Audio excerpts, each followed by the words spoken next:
আসসালামু আলাইকুম ওয়া রাহমাতুল্লাহি ওয়া বারাকাতুহু। কেমন আছেন সবাই? আশা করি ভালো আছেন। দিয়েছি পেঁয়াজ কুচি, এখন দিব তেল।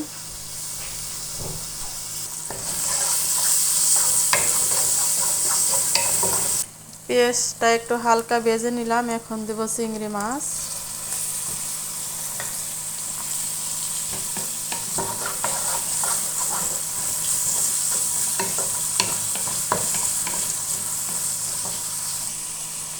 আদা রসুন বাটা,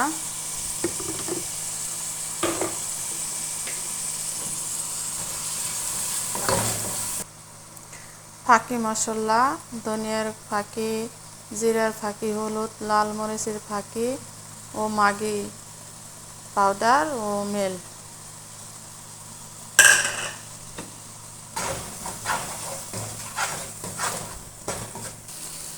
দিয়ে দিলাম সামান্য পরিমাণ পানি কষানোর জন্য মশলা।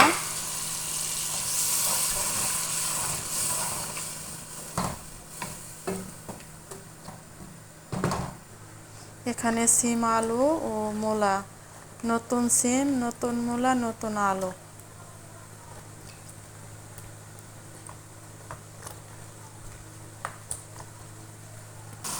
কষানো হয়ে গেছে, তেল উপরে উঠে গেছে। এখন দিব সিম, আলু, মূলা।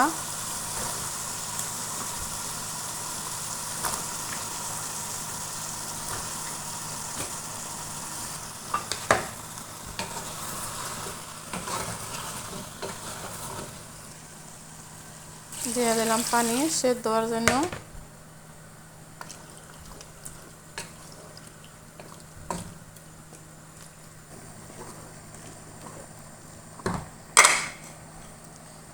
দিয়ে দিলাম টমেটো কুচি,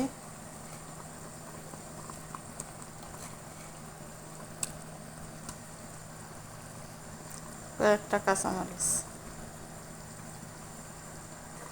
এখন দিয়ে দিলাম ধনিয়া পাতা কুচি।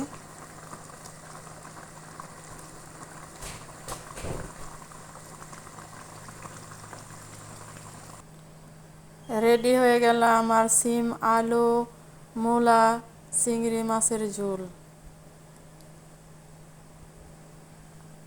নতুন সবজি, মাশাআল্লাহ বারাকাল্লাহ। কালারটা অনেক সুন্দর হয়েছে। এক একজনের এক এক রকমের রান্না।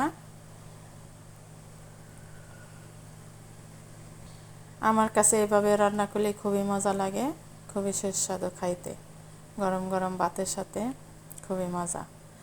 ও ভিডিওটা ভালো লাগলে অবশ্যই লাইক, কমেন্ট, শেয়ার করবেন। ইনশাআল্লাহ ভালো থাকবেন সবাই। আল্লাহ হাফেজ।